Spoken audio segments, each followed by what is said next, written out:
지금으로부터 무려 2500년 전에 쓰인 책을 한 권 집어들었다고 상상해 보십시오. 고대 중국에서 탄생한 군사 전략서.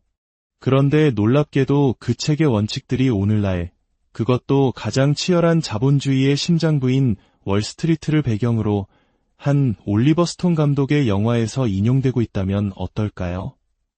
냉혹한 금융세계를 헤쳐나가기 위한 필수 지침서처럼 말입니다. 어떻게 이런 일이 가능할까요? 수천 년이라는 시간과 전혀 다른 시대적 맥락을 뛰어넘어 고대의 지혜가 현대인의 삶에 이토록 깊은 울림을 준다는 것은 실로 경이로운 일입니다. 그리고 바로 이 점이 오늘 우리가 탐구할 고전이 여전히 강력한 생명력을 갖는 이유의 핵심일 것입니다. 오늘 우리가 함께 떠날 지혜의 여정은 바로 동양 최고의 병법서로 꼽히는 손잡병법입니다. 이 이야기가 여러분의 마음에 깊은 울림을 준다면 좋아요와 구독으로 더 많은 분들과 이 지혜를 나눌 수 있도록 힘을 보태주시길 바랍니다. 여러분의 삶에 지혜의 빛이 함께하기를 기원하며 이제 시작하겠습니다. 손자병법의 저자로 알려진 손문은 기원전 5세기경 춘추시대의 인물입니다. 지금으로부터 약 2500년 전이죠. 책의 첫 구절부터 손자는 전쟁의 무게를 강렬하게 못 박습니다. 전쟁이란 국가의 중대사다. 이는 백성의 삶과 죽음이 걸린 문제이며 나라의 존망이 달린 길이니 결코 소홀히 살펴서는 안 된다. 이 문장에서 알 수 있듯 당시 손잡병법은 단순한 교양서가 아니었습니다. 국가의 운명을 좌우하는 생존의 지침서였던 것입니다. 흥미로운 점은 이 고대의 절박함이 현대 사회에도 놀라울 만큼 그대로 적용된다는 사실입니다. 20세기 냉전 시대 구소련의 정치 군사 지도부에게 손잡병법은 필독서였다고 전해집니다. 심지어 마오쩌둥의 사상에도 깊은 영향을 미쳤다고 하죠. 단순히 영화나 기업 회의실에서 인용되는 수준을 넘어 강대국의 전략을 형성하는 데 직접적인 역할을 했던 것입니다. 이는 손잡병법이 단지 군사 전략에만 국한되지 않음을 보여줍니다. 서양의 마키아벨리가 쓴 군주론이나 일본의 미야모토 무사시가 남긴 오륜서와 비견되는 것처럼 손자병법의 원리는 비즈니스 협상, 학술 토론, 심지어 우리가 겪는 개인적인 갈등 상황을 헤쳐나가는 데에도 동일하게 적용될 수 있는 보편적인 지혜를 담고 있습니다. 그렇다면 손자가 제시하는 승리의 기반은 무엇일까요? 그는 어떤 싸움이든 시작하기 전에 반드시 5가지 기본 요소를 먼저 점검해야 한다고 말합니다. 이를 오사라고 부릅니다. 첫째는 도입니다. 이는 백성들과 군주가 뜻을 같이하여 어떤 위험이 닥쳐도 함께 죽고 함께 살 수 있는, 즉 공동체의 목표와 명분이 일치되는 상태를 말합니다. 현대적으로 해석하자면 기업의 비전과 구성원의 공감대 혹은 한 팀의 단결력이라 할 수 있겠죠. 둘째는 천입니다. 밤과 낮, 추위와 더위, 그리고 시간의 흐름, 즉 때를 아는 것입니다. 변화하는 외부 환경과 타이밍의 중요성을 의미합니다. 셋째는 지입니다. 거리의 멀고 가까움, 지형의 험하고 평탄함, 넓고 좁음 등 내가 싸워야 할 공간, 즉 환경에 대한 완벽한 이해를 뜻합니다. 넷째는 장입니다. 리더의 지혜, 신뢰, 인자함, 용기, 그리고 엄격함과 같은 덕목을 말합니다. 리더가 어떤 자질을 갖추었는가 하는 문제입니다. 마지막 5째는 법입니다. 군대의 조직, 지휘체계, 그리고 보급과 같은 시스템의 문제입니다. 모든 것이 합리적이고 체계적으로 관리되고 있는가를 따지는 것이죠. 손자는 단언합니다. 이 5가지를 완전히 숙달한 장수는 승리하고 이를 무시하는 자는 반드시 패배한다고 말입니다.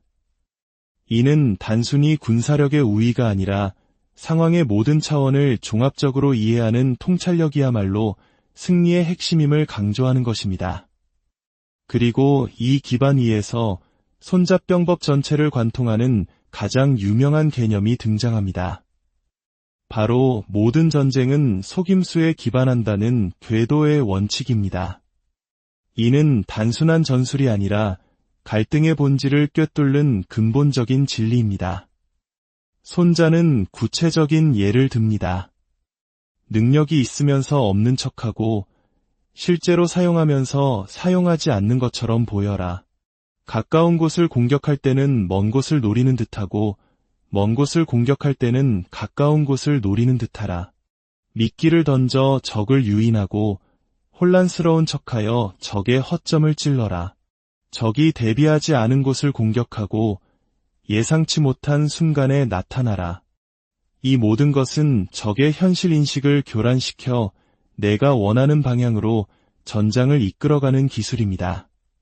하지만 손자는 이러한 전략의 이면, 즉 전쟁의 혹독한 대가에 대해서도 결코 눈 감지 않습니다. 전쟁을 일으키는 데에는 수천 대의 전차와 막대한 물자가 동원되며 매일 엄청난 비용이 소요되어 국가 경제와 백성의 삶을 피폐하게 만든다고 경고합니다. 수십만 가정이 고통받는 현실을 직시하죠. 이처럼 막대한 비용은 자연스럽게 그의 가장 중요한 원칙 중 하나로 이어집니다.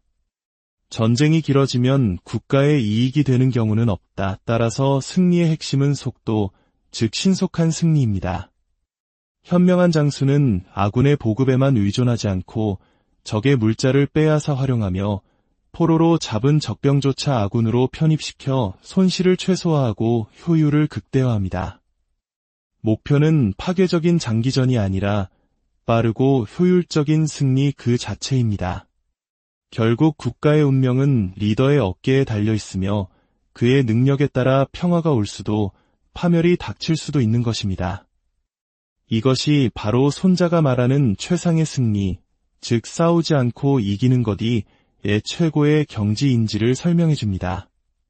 그는 공격의 우선순위를 명확히 제시합니다.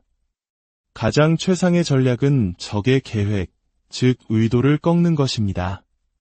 적이 행동에 나서기도 전에 그 원천을 차단하는 것이죠. 두 번째는 적의 동맹 관계를 와해시키는 것입니다. 외교적으로 고립시키는 전략입니다.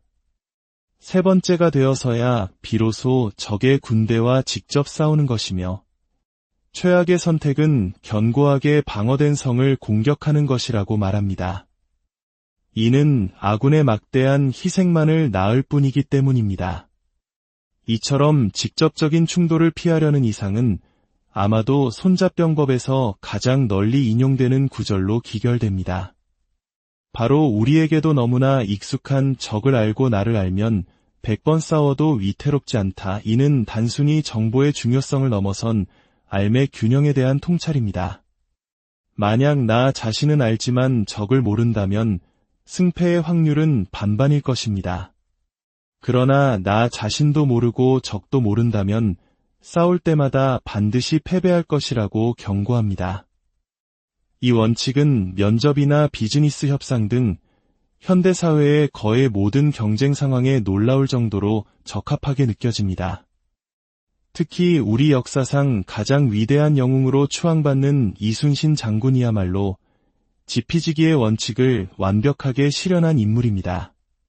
절대적인 수적 열세 속에서도 적의 강점과 약점, 그리고 아군의 능력과 한계를 정확히 파악하고 여기에 지형과 시간이라는 변수까지 활용하여 명량의 전과 같은 기적적인 승리를 이끌어냈습니다.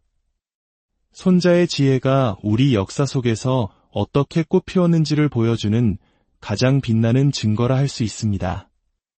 손자는 여기서 더 나아가 상대적인 전력 차이에 따른 구체적인 행동 지침까지 제시합니다. 아군의 힘이 적보다 10배 강하면 포위하고 5배 강하면 공격하라.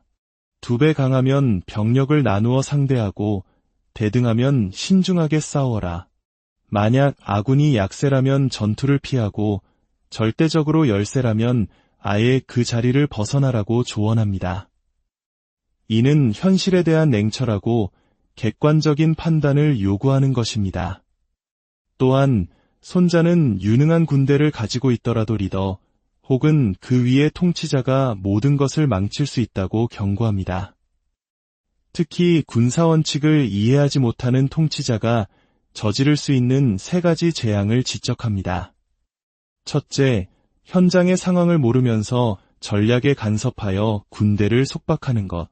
둘째, 불분명한 명령으로 군을 혼란에 빠뜨리는 것. 셋째, 우유부단함으로 장병들의 신뢰를 흔드는 것입니다. 지휘관은 국가의 방패이지만 이로부터의 어리석은 간섭은 모든 것을 파멸로 이끌 수 있음을 경고한 것입니다. 지금까지 우리는 상황을 이해하고 비용을 계산하며 속임수를 활용하고 비폭력적인 승리를 추구하는 손자병법의 기초를 살펴보았습니다. 이제부터는 실제 움직임 속에서 어떻게 상황을 헤쳐나가고 싸워야 하는지에 대한 보다 구체적인 전술로 들어가 보겠습니다. 손자는 말합니다. 뛰어난 전사는 먼저 자신이 패배할 수 없는 태세를 갖춘 뒤 적을 이길 수 있는 기회를 기다린다. 즉, 방어는 나의 의지에 달려있지만 공격의 기회는 적의 실수나 약점에서 비롯된다는 것입니다. 나의 힘이 부족할 때는 굳건히 지키고 힘이 넘칠 때 비로소 공격에 나서는 것. 이것이 전술의 기본입니다. 이는 보이지 않는 승리라는 개념으로 이어집니다. 최고의 승리는 모두가 볼 수 있는 피비린내 나는 정복이 아닙니다. 평범한 사람들의 눈에는 싸움이 명백해지기도 전에 쉽고 수월하게 조용히 얻어내는 승리야말로 진정한 고수의 승리라는 것입니다. 그렇다면 대규모 병력은 어떻게 통솔해야 할까요? 손자는 거대한 군대를 지휘하는 것은 소수의 병력을 다루는 것과 본질적으로 같다고 말합니다.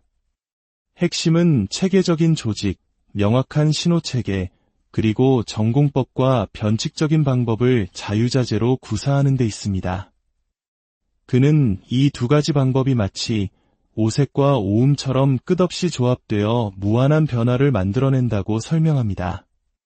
그리고 이러한 힘의 운용을 기세라는 개념으로 표현합니다. 마치 댐에서 쏟아지는 물줄기처럼 혹은 가파른 언덕을 굴러내려오는 바위처럼 강력한 에너지를 축적했다가 한순간에 폭발시키는 것입니다. 이 기세의 원칙은 적의 약점과 강점을 공략하는 방법과 직결됩니다. 적의 약한 곳을 공격하고 강한 곳은 피하라, 물이 높은 곳을 피해 낮은 곳으로 흐르듯 승리하기 위해서는 적의 행동에 따라 끊임없이 전술을 바꾸어야 합니다. 손자는 물에 정해진 형태가 없듯 전쟁에도 정해진 형세는 없다고 말하며 물처럼 유연하고 적응력 있는 태도를 강조합니다. 이러한 적응력은 지형을 이해하고 활용하는 능력에서 극대화됩니다. 손자는 접근하기 쉬운 통형, 들어가긴 쉬우나 나오기 어려운 궤형, 험준한 험형, 좁은 A형 등 다양한 지형의 특징을 분석하고 각각의 상황에 맞는 대처법을 제시합니다. 마지막으로 손자병법은 모든 전략의 근간이 되는 가장 중요한 무기에 대해 이야기하며 끝을 맺습니다. 그것은 바로 불이나 특별한 무기가 아닌 정보, 즉 첩자의 활용입니다. 손자는 첩보 활동이 전쟁에서 가장 비용 효율적이면서도 가장 중요한 요소라고 단언합니다. 10만 대군을 동원하는 데 드는 막대한 비용과 고통을 비교적 적은 비용으로 운용할 수 있는 첩자를 통해 얻는 정보의 가치와 비교합니다. 직감이나 추측에 의존해서는 안 되며 오직 첩자를 통해 얻은 구체적이고 확실한 정보만이 승리를 보장한다는 것입니다. 그는 첩자를 5종류로 세분화합니다. 적국의 주민을 활용하는 향간, 적의 관리를 매수하는 내간, 적의 첩자를 역으로 이용하는 반간, 거짓 정보를 흘리기 위해 의도적으로 희생시키는 사간, 그리고 살아서 돌아와 정보를 보고하는 생간. 이 5종류의 첩자를 거미줄처럼 복잡하게 운용할 때 비로소 완벽한 정보망이 구축된다고 말합니다. 그리고 이 정보망을 관리하는 자는 비범한 지혜와 인애, 그리고 냉철함을 갖추어야 하며 비밀이 사전에 누설될 경우 관련자 모두를 처형할 만큼 극도로 엄격해야 한다고 강조합니다. 첩보 활동은 단순히 중요한 것이 아니라 군대 전체가 효과적으로 움직일 수 있게 하는 생명줄과도 같은 것입니다. 자, 이 고대의 지혜를 통한 깊은 여정을 마무리하며 우리의 마음에 남는 핵심은 무엇일까요? 그것은 행동하기 전에 반드시 치밀하게 계획하고 어떤 일이든 그 이면에 있는 실제 비용을 이해하며 가능하면 싸우지 않고 이기는 방법을 모색하고 무엇보다 나 자신과 내가 마주한 상황, 즉 상대를 깊이 아는 것의 중요성입니다. 또한 물처럼 끊임없이 변화에 적응하고 환경이 보내는 미세한 신호를 읽어내며 훌륭한 리더십의 가치와 위험을 인지하고 마지막으로 정확한 정보야말로 가장 가치 있는 자산임을 깨닫는 것입니다. 이 원칙들을 고대 중국의 전쟁터가 아닌 바로 지금 당신의 삶에 적용해 보십시오. 중요한 업무 협상을 앞두고 있다면 지피지기의 원칙을 어떻게 활용하시겠습니까?